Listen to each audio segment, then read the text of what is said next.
Ladies and gentlemen, the Mitsuki arc officially started in today's episode. I don't know if that's the official name of the arc, but basically, the point is this arc will focus on Mitsuki and is further going to develop his character. And this is something that had to happen eventually. So, yeah, so far, I must say, before I start this review, I'm loving it so far. And I really, really enjoyed this episode. And yeah, it surprised me in a very positive way. So anyway, without further ado, let's get into my Boruto episode 71 review.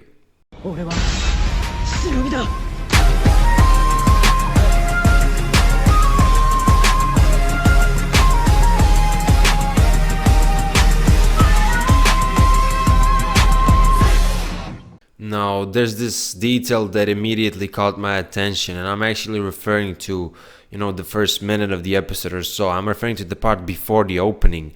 Like, the way the episode started, it was so fantastic because we see Mitsuki having a dream, right? He had a dream about his past, right? And he literally says, even I can dream. And this is supposed to symbolically represent the fact that Mitsuki is becoming more and more human. And you guys know that I love symbolism when it comes to the Boruto series. So it's just like to start an episode with such a brilliant scene. I was loving it. And, I remember in the Chocho arc at the end, Mitsuki ate some chips and Orochimaru was, confused when he saw that because obviously, Mitsuki is not a regular human being and by the looks of it, he doesn't require normal food to live and stuff like that. But he decided to eat some chips, and that was already, already there. You see that he's slowly becoming more and more, quote unquote, normal / human or whatever.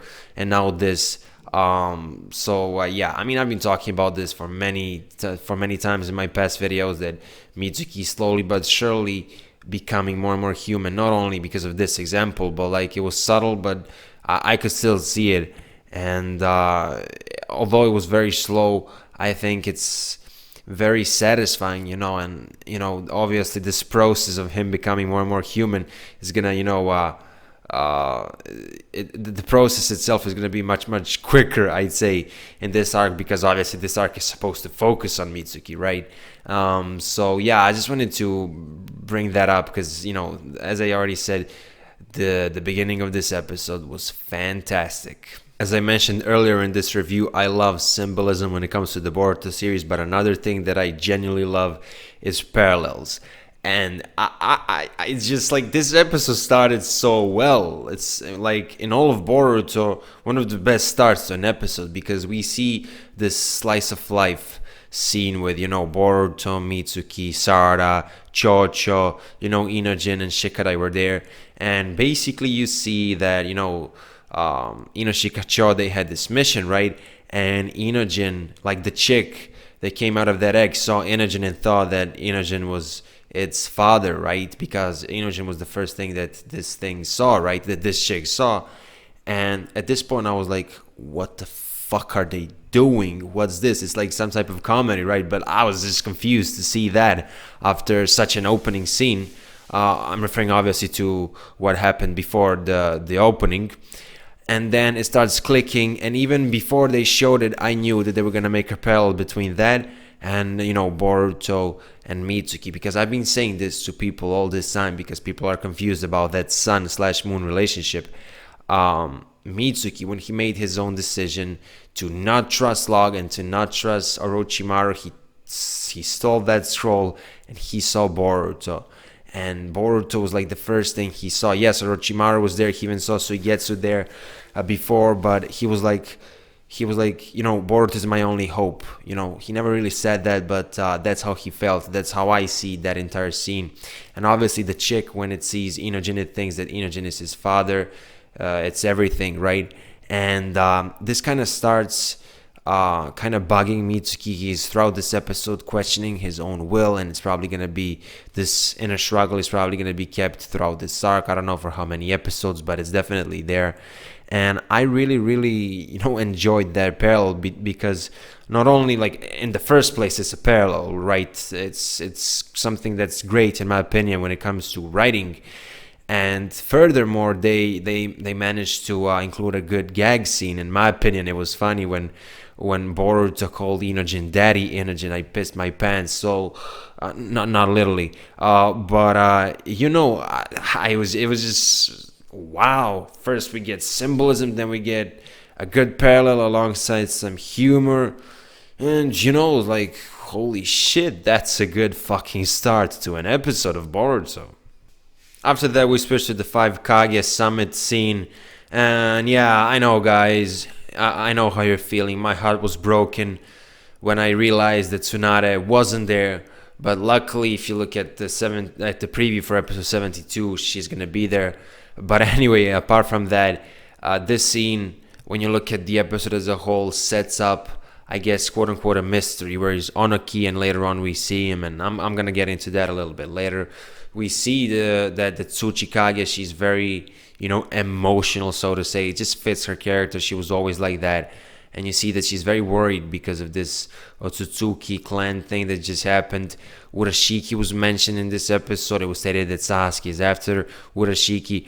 Are we going to see a fight between Urashiki and Sasuke in the future? Obviously, it was revealed that Urashiki has like a 6-tomo Rinnegan, right? And he switched his Byakugan to Rinnegan. I even did a separate video about that. I'm going to have it at the end screen of this video in case you haven't seen it. I'm not gonna get into that a lot now. But then you have Sasuke with the 6-tomo Rinnegan. So I think they might be foreshadowing a potential fight between Urashiki and Sasuke. So that will be awesome. That will be awesome. Urashiki is a cheeky character. And I'd really like to see him go all out against somebody, and Sasuke versus Urashiki. It just sounds badass to me.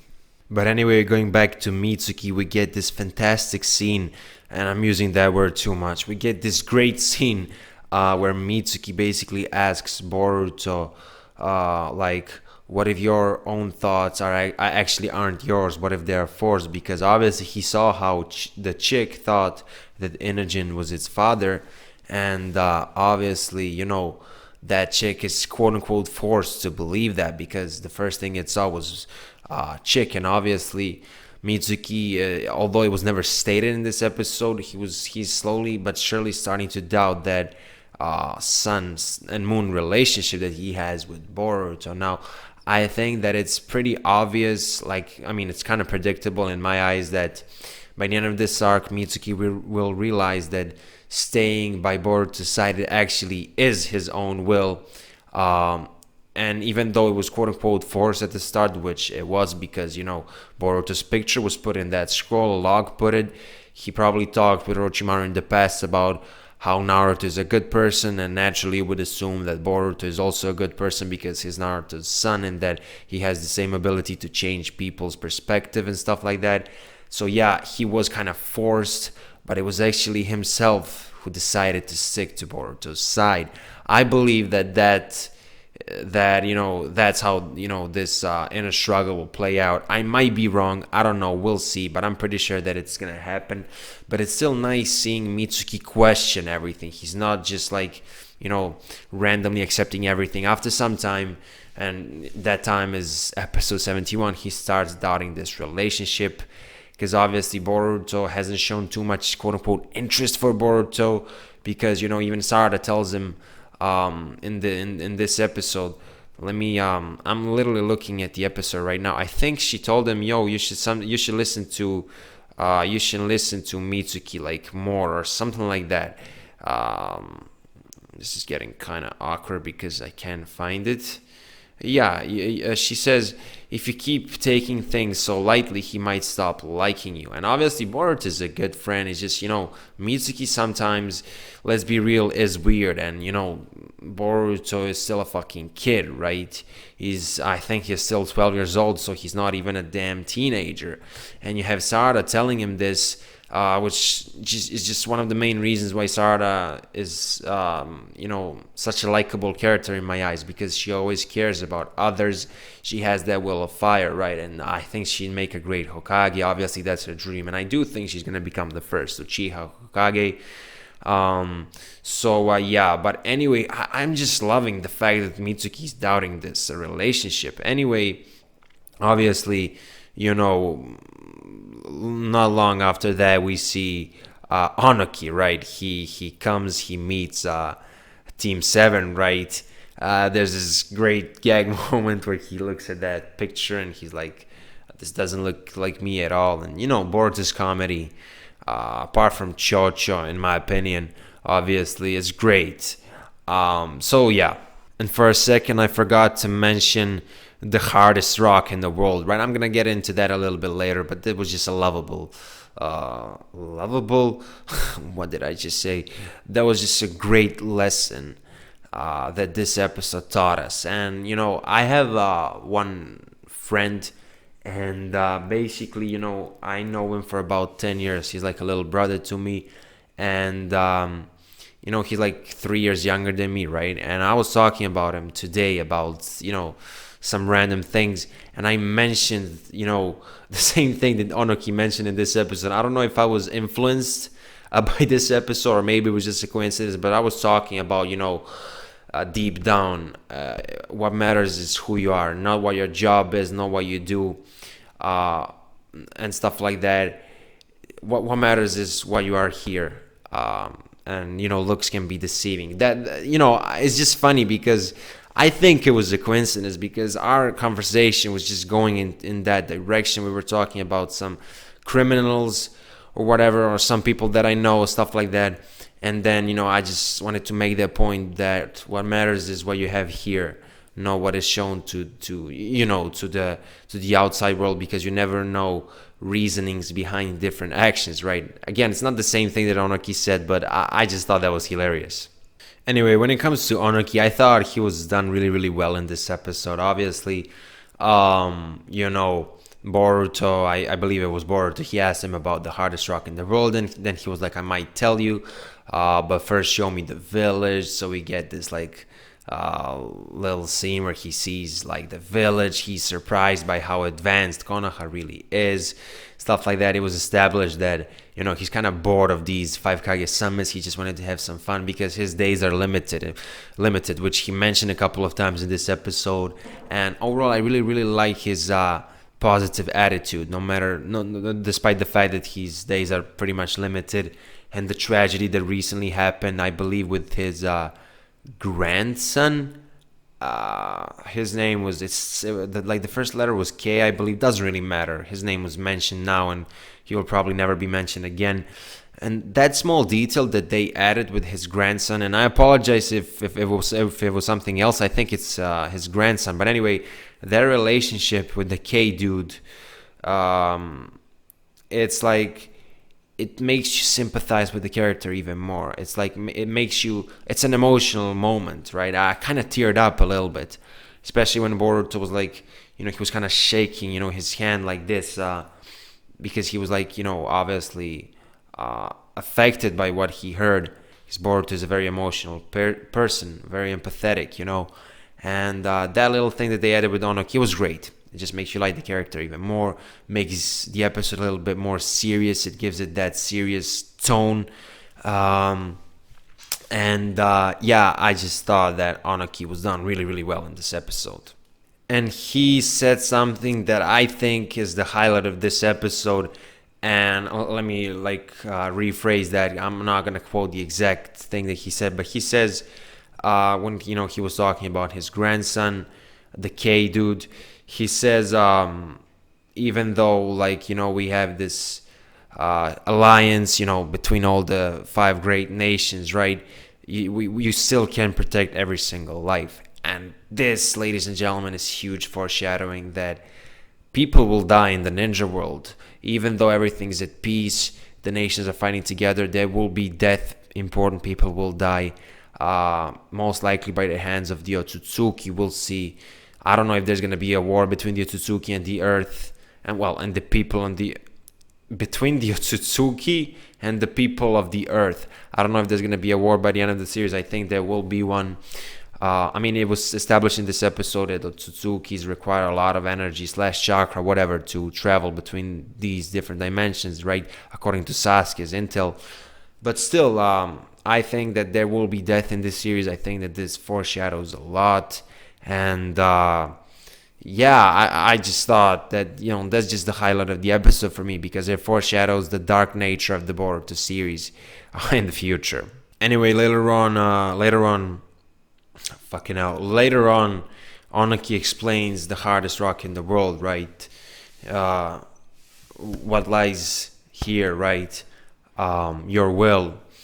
And, you have this cute moment where, Sarah and Boruto are kind of arguing. I thought it was funny also when Boruto heard that Naruto was asked the same thing by Ohnoki, and then he was pretending that it was his question. A lot of great quality, like well written interactions, lines by the characters. Boruto's dialogue has always been pretty much perfect, almost perfect in most cases. And then they just leave, and this gave me Naruto Part 1 vibes where characters have these questions, these mysteries that they have to answer, and it's usually like a deep, like philosophical, complex answer, right? And really, really this gave me Part 1 vibes. Yeah, like some strong Part 1 vibes actually. And after that, after a couple of moments, I think that Boruto and Sarada left, and then Mitsuki was left with Ohnoki. But before I get into that, let me just quickly mention something for a second. While Boruto and Sarada were there, I think Ohnoki says at one point, no matter what hardship or sorrow you encounter from now on, don't discard that will, right? Or whatever, something like that. I'm not gonna, quote the exact sentence, but that also like kind of connects to what I said earlier, that people will die. And does this foreshadow that somebody here is gonna lose their will? Potentially Sarada or Boruto. Well, I think a lot of dark things are gonna happen to Boruto. Just remember Momoshiki's prophecy. So is that gonna push him into darkness? Is Sarada gonna be the one that's gonna be pushed into darkness? Maybe nobody. Maybe some of them. Maybe both of them. Who knows? Maybe Mitsuki. I don't really know. But I just thought that that little sentence right there was thought-provoking, and I think we can finally move on to the scene with Ohnoki and Mitsuki. And this part of the episode actually connects to my point that this is kind of predictable, in my opinion. That Mitsuki is gonna realize that his will to be at Boruto's side is actually his will, right? I think at one point in the episode, Ohnoki explained it really well. But anyway, before that, he told him that if you want to have your own will, you gotta have faith. And I do believe that Mitsuki has faith in Boruto. Again, just trying to prove the point that I'm making throughout this episode 71 review video, right? Mitsuki told him, yo, this will thing is complicated. Just, furthermore, showing this inner struggle of Mitsuki. And when you have an arc focused on a character, you should really emphasize these things. And right now, I mean, so far, this episode did it. Did I just say did it 2 times? It's 3:19 a.m. right now. Anyway, so far, this episode did it really well. We have this super satisfying moment where Ohnoki and Team 7 bond. I mean, they've been doing that throughout the episode, but then he literally tells them at the end, if you ever come to my village, just visit me or whatever. And I think that was like a gag moment. He mentions that he wants to do something, and then Sarada kind of interrupts him and says, and she says, because your days are limited, right? She kind of finishes his sentence, and I just fucking love Sarada, man. But yeah, I mean, I just fucking love this episode. After that, Mitsuki acknowledged that the answer to the question, what is the hardest rock in the world, was actually good, and it kind of helped him, I think, in a way, definitely, because as I said, he was struggling in this episode. And that's about it for that part. Obviously, at the end, we have this super mysterious scene. And I just think that when you end an episode on such a cliffhanger, I think it's good because it makes the viewer want to see the next episode as soon as possible. I mean, Mitsuki just fucking left the village. That was his headband. We saw some lightning jutsus, the one he used earlier in the Boruto series. He knocked out those hidden leaf guards. He left the village. Obviously, when he entered his apartment or whatever, he got some letter. He burned it up, burned it after that. I guess it's an offer from somebody. Although like he burned it, but it's probably so that any evidence isn't like so that there's no evidence, right? And right now he's questioning his will, so it makes sense that he kind of went there to see what's going on. I don't know what the offer says. I don't even know if it's an offer, but I'm just assuming because after that he left the village. Now, an interesting detail is that there was sand in his room, and obviously we know that Urashiki and Gaara fought. We know that Urashiki stole some of his sand, quote unquote. Obviously, we know that there was this moment with Urashiki and Mitsuki, how Urashiki was really surprised with Mitsuki's ability. He was like, even Yutsuzukis don't have it. We know that he's been on the earth earlier unnoticed pretty much. And that sand detail and the connection to Mitsuki, could this somehow be connected to Urashiki? Not to mention that Urashiki was mentioned in this episode after some time. Very far-fetched theory, but I just wanted to include it here. But anyway, guys, this episode is one of the best Boruto episodes we got recently. And honestly, my rating for it will be 10 out of 10 because it really sets up the arc really nicely, ends on a good cliffhanger, had one of the best beginnings to an episode in all of Boruto, and 71 episodes is a lot. Good character interactions, good gag moments, symbolism, parallels, and it's like it's everything you need in an episode. I mean, for me, obviously, I don't know what your expectations are, but I just fucking loved this episode. The Naruto Part 1 vibes. It's just a bonus. So yeah, anyway, Twitter and this links are in the description below. Also link to my second channel is in the description of this video. That was your boy Hokage. If you're new to this channel and if you're into the Boruto series, consider subscribing. And yeah, with that said, I will see you in my next video. Bye.